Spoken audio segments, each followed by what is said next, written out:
ఈరోజు వీడియోలో Swarnandhra P4 survey.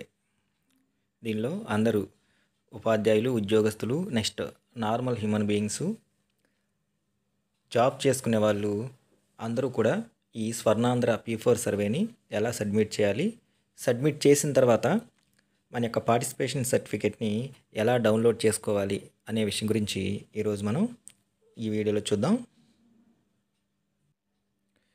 దీనికి సంబంధించినటువంటి లింక్ నేను మీకు డిస్క్రిప్షన్లో ఇస్తాను. swarnandhra.ap.government.in అని చెప్పేసి అది ఎంటర్ చేయగానే మనకి స్క్రీన్ ఇలా కనబడుతుంది. మీరు కనుక ఈ యొక్క సర్వేని ఇంగ్లీష్ లాంగ్వేజ్లో చేయాలి అనుకుంటే పైన మనకి కార్నర్లో లెఫ్ట్ హ్యాండ్ సైడ్ కార్నర్లో 2 కనబడుతున్నాయి, తెలుగు, ఇంగ్లీష్ అని చెప్పేసి. ఒకవేళ ఇంగ్లీష్లో చేయాలి అనుకుంటే ఇంగ్లీష్ కనుక సెలెక్ట్ చేసుకుంటే ఆటోమేటిక్గా మనకి ఇది మొత్తం కూడా ఇంగ్లీష్లోకి చేంజ్ అయిపోతుంది అనమాట. సో ఇంగ్లీష్లో కంటిన్యూ చేయాలనుకున్న వాళ్ళు ఇంగ్లీష్లోను, నెక్స్ట్ అట్లా కాకుండా తెలుగులో కంటిన్యూ చేయాలనుకున్న వాళ్ళు తెలుగులోను దాని మీద అలా ప్రెస్ చేయగానే నెక్స్ట్ స్క్రీన్ ఇలా కిందకి జరుపుకుంటూ వెళ్తే ఇక్కడ అసలు ఈ సర్వే ఎందుకు కండక్ట్ చేయబోతున్నారు ఏంటి అని చెప్పేసి దానికి సంబంధించినటువంటి డిస్క్రిప్షన్ మొత్తం కూడా మనకి ఇవ్వడం జరిగింది. ఇప్పుడు ఈ సర్వేని మనం ఎలా ఫిల్ చేయాలో చూద్దాం. ఫస్ట్ వచ్చేసరికి మీ యొక్క ప్రాంతాన్ని సెలెక్ట్ చేసుకోండి అని చెప్పేసి అంటున్నారు. ప్రాంతం అంటే గ్రామీణ ప్రాంతమా, పట్టణ ప్రాంతమా అని చెప్పేసి అలా సెలెక్ట్ చేసుకోవాలి. తర్వాత జిల్లా, కొత్తగా అప్డేట్ అయినటువంటి అన్ని జిల్లాలు కూడా దీంట్లో ఉన్నాయి. మీ యొక్క జిల్లాలని సెలెక్ట్ చేసుకోండి అని చెప్పేసి అంటున్నారు. జిల్లా సెలెక్ట్ చేసుకోవాలి. తర్వాత మున్సిపాలిటీ, జిల్లా సెలెక్ట్ చేసుకున్న తర్వాత మన యొక్క మున్సిపాలిటీ వస్తుంది. ఇక్కడ వచ్చేసరికి పేరు, ఎవరైతే ఈ సర్వే చేయబోతున్నారో వాళ్ళ యొక్క పూర్తి పేరు ఇక్కడ ఎంటర్ చేయాల్సి ఉంటుంది. మనం ఎంటర్ చేసినటువంటి ఆ పేరుతోనే మనకు సర్టిఫికేట్ అనేది జనరేట్ అవుతుంది అనమాట. నెక్స్ట్ తర్వాత వచ్చేసరికి మనకు వయసుని ఇక్కడ సెలెక్ట్ చేసుకోవాలి. తర్వాత లింగము, పురుషులైతే పురుషులు, నెక్స్ట్ స్త్రీలైతే ఈ సర్వేను ఎవరెవరు సబ్మిట్ చేయొచ్చు అనేది మనకి ఇక్కడ ఎంచుకోండి అని చెప్పేసి అన్నారు. దీనిలో వచ్చేసరికి రైతులు సబ్మిట్ చేయొచ్చు, రోజువారీ కార్మికులు, వ్యాపార యజమానులు, ప్రభుత్వ ఉద్యోగులు అంటే టీచర్స్, గవర్నమెంట్ ఎంప్లాయీస్, ప్రైవేట్ ఉద్యోగులు, నెక్స్ట్ అట్లాగే స్టూడెంట్స్ కూడా సబ్మిట్ చేయొచ్చు. ఇంకా అదర్ దాన్ దిస్, ఇవి కాకుండా మిగతా వాళ్ళు ఎవరైనా ఉంటే వాళ్ళు కూడా సబ్మిట్ చేయొచ్చు అనమాట. కాబట్టి వృత్తిలో మీరు ఎవరైతే దాన్ని మనం సెలెక్ట్ చేసుకోవాలి. నెక్స్ట్ తర్వాత మొబైల్ నెంబర్, మీ యొక్క రిజిస్టర్ మొబైల్ నెంబర్ని మీరు సెలెక్ట్ చేసుకోండి అంటే ఇక్కడ ఎంటర్ చేయాలి. ఇవన్నీ కూడా గమనిస్తే ఇవి మ్యాండేటరీ ఫీల్డ్స్ అనమాట. ఇవన్నీ మనకి ఇక్కడ ఇచ్చారు. ఈ మొత్తం కూడా మ్యాండేటరీ ఫీల్డ్స్.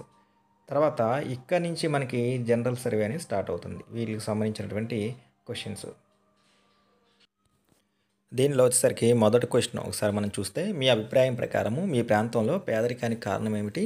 దయచేసి కింది ఆప్షన్లో గరిష్టంగా ప్రాధాన్యత క్రమంలో మూడింటిని ఎంచుకోండి అని చెప్పేసి. అంటే ఇక్కడ ఇది మనం టైప్ చేసేది కాదు, ఆల్రెడీ కొన్ని రీజన్స్ ఇచ్చారన్నమాట. ఈ రీజన్స్లో ఏది కరెక్టో వాటిని మనం ఇలా సెలెక్ట్ చేసుకోవాలి. సెలెక్ట్ చేసుకున్న ఆటోమేటిక్గా ఇక్కడ పైన మనకి డిస్ప్లే అవటం కనపడుతుంది. ఆ 3 మించి ఇంకా నెక్స్ట్ తీసుకోదన్నమాట. నెక్స్ట్ సెకండ్ క్వశ్చన్ వచ్చేసరికి, ఆంధ్రప్రదేశ్ పేదరిక రహిత లక్ష్యాన్ని సాధించడంలో ప్రధాన సవాలుగా మీరు ఏది భావిస్తున్నారు? దయచేసి కింది ఆప్షన్లో ఒకదాన్ని ఎంచుకోండి. ఇక్కడ కూడా కొన్ని మనకి ఆప్షన్స్ ఉన్నాయి, వాటిలో ఒకటి మనం సెలెక్ట్ చేసుకోవాలి. నెక్స్ట్ థర్డ్ వన్ వచ్చేసరికి, మీ కుటుంబం మెరుగైన భవిష్యత్తు కోసం కోరుకునే కోరికలు ఏమిటి? దయచేసి కింద ఆప్షన్లో గరిష్టంగా ప్రాధాన్యత క్రమంలో మూడింటిని ఎంచుకోండి అంటున్నారు. వీటిలో కూడా ఒక 3 మనం ఎంచుకోవాల్సి ఉంటుంది. నెక్స్ట్ తర్వాత వచ్చేసరికి, మీ అభిప్రాయం ప్రకారం మీ ప్రాంతంలో ఏ రకమైనటువంటి ఉపాధి అవకాశాలు అత్యంత ప్రయోజనకరంగా ఉంటాయి? దయచేసి కింది ఆప్షన్లో ఒకదాన్ని ఎంచుకోండి. అంటే వీటిలో మనం ఒకటి ఎంచుకోవాలి. నెక్స్ట్ తర్వాత వచ్చేసరికి క్వశ్చన్ నెంబర్ 5, ధనవంతులు, HNIS, NRIలు ఆంధ్రప్రదేశ్కి ఎలా సహకరించగలరు? దయచేసి కింది ఆప్షన్లో గరిష్టంగా ప్రాధాన్యత క్రమంలో మూడింటిని ఎంచుకోండి. సో ఇక్కడ కూడా మనం 3 సెలెక్ట్ చేసుకోవాల్సి ఉంటుంది. తర్వాత వచ్చేసరికి 6th వన్, ప్రభుత్వము, ప్రైవేట్ రంగము పేద కుటుంబాలకు ఎలా సహాయపడగలవు? దయచేసి కింది ఆప్షన్లో గరిష్టంగా ప్రాధాన్యత క్రమంలో మూడింటిని ఎంచుకోండి. ఇక్కడ కూడా సేమ్ క్లిక్ చేస్తే డ్రాప్ డౌన్ బాక్స్లు ఇంకా కింద ఉన్నటువంటి మొత్తం ఆప్షన్లు కనబడతాయి. వీటిలో నుంచి మనం ఒక 3 సెలెక్ట్ చేసుకోవాలి. నెక్స్ట్ క్వశ్చన్ నెంబర్ 7 వచ్చేసరికి, మీ ప్రాంతంలో మీరు ఏ రకమైనటువంటి కమ్యూనిటీ ప్రాజెక్ట్‌ని చూడాలనుకుంటున్నారు? దయచేసి కింది ఆప్షన్‌లో గరిష్టంగా రెండిటిని ఎంచుకోండి అన్నారు. అంటే డ్రాప్ డౌన్ బాక్స్ నుంచి మనం ఒక 2 సెలెక్ట్ చేసుకోవాలన్నమాట. నెక్స్ట్ తర్వాత వచ్చేసరికి క్వెషన్ నెంబర్ 8 వచ్చి ప్రజలు ఈ విధానాన్ని అమలు చేయడంలో ఎలా పాల్గొనగలరు? దయచేసి కింది ఆప్షన్‌లో గరిష్టంగా ప్రాధాన్యత క్రమంలో మూడిటిని ఎంచుకోండి. అంటే ఇక్కడ ఉన్న వాటిలో నుంచి ఒక మూడిటిని మనం సెలెక్ట్ చేసుకోవాలి. నెక్స్ట్ 9th వన్ వచ్చేసరికి దయచేసి ప్రైవేటు వర్గానికి అంటే టాప్ 10% తగిన పేరుని సూచించండి. ప్రాధాన్యత క్రమంలో ఈ కింది ఎంపికల్ని గరిష్టంగా 5ని ఎంచుకోండి అన్నారు. అంటే వీటిలో 5 ఖచ్చితంగా 5 సెలెక్ట్ చేసుకోవాలి మనం. నెక్స్ట్ తర్వాత 10th వచ్చేసరికి దయచేసి ఆశావాహకుల వర్గానికి దిగువ 20% తగిన పేరుని సూచించండి. ప్రాధాన్యత క్రమంలో ఈ కింది ఎంపికల్ని గరిష్టంగా 5ని ఎంచుకోండి. దీనికి సంబంధించి కూడా మనం వీటిలో నుంచి ఒక 5 సెలెక్ట్ చేసుకోవాలి. నెక్స్ట్ క్వశ్చన్ నెంబర్ 11 వచ్చేసరికి దయచేసి P4 నినాదానికి తగిన పేరుని సూచించండి. ఇప్పుడు మనం జరుగుతున్నటువంటి ఈ సర్వే దీనికి సంబంధించి ప్రాధాన్యత క్రమంలో ఈ కింది ఎంపికల నుండి గరిష్టంగా 5ని ఎంచుకోండి. అంటే టైటిల్స్ ఇక్కడ కొన్ని టైటిల్స్ ఇవ్వడం జరిగింది. వీటిలో 5ని ఎంచుకోవాలంటున్నారు. నెక్స్ట్ తర్వాత వచ్చేసరికి లాస్ట్గా మనకి మీ ప్రాంతంలో పేదరికాన్ని తగ్గించేందుకు మనం మరింతగా ఏం చేయగలమో దయచేసి మీ అభిప్రాయాన్ని వ్యక్తం చేయండి. ఇది కూడా మ్యాండేటరీ క్వశ్చన్ అనమాట. మనకి రెడ్ మార్క్ ఉంది. ఇక్కడ మనం టైప్ చేయాల్సి ఉంటుంది. ఇది టైప్ చేసిన తర్వాత కింద ఇక్కడ మనకి క్యాప్చా కోడ్ కనబడుతుంది. ఈ క్యాప్చా కోడ్ మొత్తాన్ని కూడా ఎంటర్ చేసి సబ్మిట్ అనే ఆప్షన్ మీద మనం ప్రెస్ చేయాలి.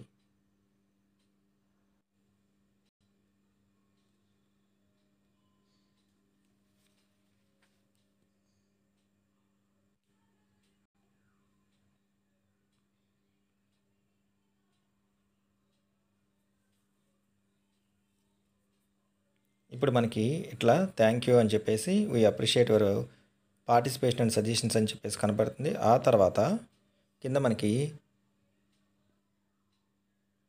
డౌన్లోడ్ పార్టిసిపేషన్ సర్టిఫికేట్ అని చెప్పేసి కనబడుతుంది. ఈ డౌన్లోడ్ పార్టిసిపేషన్ సర్టిఫికేట్ అనే దాని మీద మనం క్లిక్ చేయాలి. క్లిక్ చేస్తే మనకి సర్టిఫికేట్ అనేది డౌన్లోడ్ అవుతుంది. అప్పుడు మనకి మన పేరుతో సర్టిఫికేట్ అనేది డౌన్లోడ్ అవుతుంది. ఈ డౌన్లోడ్ అయినటువంటి సర్టిఫికేట్ని కొంచెం కిందకి ఇలా స్క్రాల్ చేసుకుంటూ వెళ్తే ఇక్కడ మనకి ప్రింట్ అని చెప్పేసి ఆప్షన్ ఉంది. దీన్ని ప్రింట్ తీసుకోవచ్చు లేదా పీడిఎఫ్లోకి మనం సేవ్ చేసుకోవచ్చు. ఈ కార్నర్లో ఉన్న 3 డాట్స్ మీద మనం ప్రెస్ చేస్తే సేవ్ యాజ్ పీడిఎఫ్ అని చెప్పేసి అని వస్తుంది.